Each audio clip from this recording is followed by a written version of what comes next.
memanggil teman, kamu buat baleho, kamu urus ini, kamu urus ini, kamu urus ini 50 juta.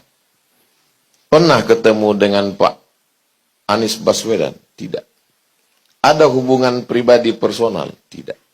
Kamu diangkat menjadi tim relawan? Tidak. Lalu untuk apa kamu keluarkan modal untuk buat baleho, tolong ini, support ini? Saya sudah muak, saya ingin perubahan. Ada orangnya, real. Berapa banyak orang Indonesia seperti ini yang tidak terorganisir. Berangkat dari lubuk hati yang paling dalam. Andai mereka menyaksikan kita hari ini, apa yang ingin Mas Anies katakan pada mereka? Saya ingin sampaikan itu adalah sebuah amanah kepercayaan akan kita kerjakan sama-sama. Dan doakan agar kami semua ini didekatkan dengan istiqomah. Amin. Didekatkan dengan ikhlas. Amin. Dalam menjalani ini. Dan itu adalah... Amin atau qabul? Amin. Amin. Aminnya yang mantap. Amin. Sekarang di beberapa kantor itu ghairil maghdubi alaihim waladdallin, sudah takut bilang amin. Dan saya juga baru sadar tadi pagi bahwa ternyata acara debat tadi malam itu tidak lagi berdoa, mengheningkan cipta. Mengheningkan. Kenapa jadi tidak ada doa? Iya. Tapi saya juga baru sadarnya pagi. Pada malam tadi malam itu cuma ketika mengheningkan cipta kita diam semua. Doa. Tumben doanya diam. Jangan-jangan tasyahud pun sekarang begini aja semua. Iya. Masa tasawuf tangannya keluar dua? Ini tasawuf satu lah. Mau gimana kita? Ampun. Saya lihat di kamus bahasa Arab. Anis itu artinya 3. Yang pertama, sodiqun, sahabat. Yang kedua, husnul ulfah, mudah untuk berinteraksi. Yang ketiga, al-mulatafah, lembut. Sahabat, mudah untuk berkomunikasi, berinteraksi, dan ada kelembutan. Kira-kira kalau udah jadi presiden, apakah 3 itu masih tetap ada?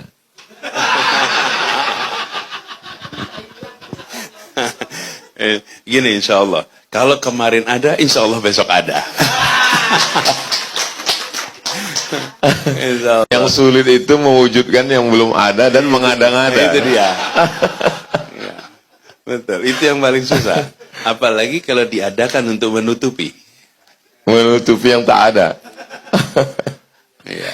Tapi kembali sama tadi, Ustaz. Itu orang-orang saudara-saudara kita yang bekerja tanpa saya pernah dengar, ketemu. Itulah yang saya alami 5 tahun terakhir di Jakarta, Ustaz. Jadi gini, Ustaz. Jakarta itu pilkadanya melibatkan begitu banyak orang. Sehingga kemanapun perjalanan saya, di bandara, dimanapun, hampir selalu kalau perjalanan, berjumpa dengan orang-orang yang akan mengatakan begini, Pak, saya dulu ikut. Pak, dulu saya datang. Pak, dulu saya menjaga di sini. Menjaga TPS di sini. Dulu saya berangkat ke Jakarta. Itu sesuatu yang selalu saya alami. Pernah saya ke Mataram. Ke Mataram itu urusan peresmian gedung sekolah yang Jakarta membantu karena ada gempa waktu itu. Nah itu saat ketika pulang, supir mobil yang kami sewa itu minta foto. Pak Anies boleh nggak foto bareng? Ya tentu boleh kan foto bareng. Nah setelah foto bareng, lalu dia bilang begini, Pak, kami dulu waktu pilkada di Jakarta, dia sebut angkanya mungkin ber-30, mungkin ber-40, naik bis dari sini ke Jakarta untuk menjagain TPS di sana. Allah. Dari Mataram. Dan dia tidak pernah bilang pada saya pada saat saya baru datang. Baru ketika mau pulang. Baru ngasih tahu. Saya ke Balikpapan. Ini kejadian. Balikpapan, mampir pasar, mau beli rotan yang jadi apa sih namanya? tikar itu. Saya mampir di situ. Pas mampir, sepasar itu kumpul semua. Iya. Pak Anies, ini dulu berangkat, ini berangkat, ini berangkat. Semua ini Pak berangkat semua ke Jakarta dulu. Ketika Pilkada Jakarta. Sekarang mereka nggak berangkat. Masya Allah. Karena di TPS-nya masing-masing. Iya betul. Sekarang mereka jaga tempat-tempat masing-masing. Dan yang unik apa? Iya. Pak jangan pulang dulu. Ini kami barusan telepon. Yang membelikan tiket kami sekarang mau datang ke sini. Jadi ini orang semua itu berangkat yang membelikan tiket satu orang. Allah. Terus orang itu datang, berjumpa dengan saya. Dan dia mengatakan, Pak Anies terima kasih. Saya senang sekali. Lihat Jakarta berubah, saya merasa senang sekali. Bahwa saya dulu ikut dalam ikhtiar waktu itu. Terus saya akan tanya, Bapak ini, dia membiayai begitu banyak orang ke Jakarta, tidak pernah menghubungi saya, tidak pernah mendatangi saya, sama sekali tidak pernah. Tidak pernah. Sama dengan pemilik restoran di sini, Ibu Yus yang tadi saya datangin. Melayu. Ibu Melayu, rumah makan Melayu ya. Sama. Beliau berangkat ke Jakarta ketika Pilkada 2017 itu. Berangkat ke Jakarta, dikirim orang-orang banyak ke Jakarta. Dan Ibu Yus ini juga sama, Pak. Apa kejadiannya? Saya baru tahu ketika saya datang ke sini. Bahwa ada anak-anak mau pinjam ruangan di tempat rumah makan beliau. Lalu anak-anak ini karena mereka relawan pendukung, tidak punya bekal yang cukup. Ya. Jadi kalau nggak salah 50 orang pertemuannya, terus anggarannya tidak cukup, jadi dia ketemu, Bu, bisa nggak menunya dikurangin, kurangi ini. Ya, biar Terus cukup. Ibu Yus itu bilang, ini jadi apa masakannya nanti kalau semuanya dikurangin? Ini kurangin ber-50 ya, soalnya anggarannya nggak cukup.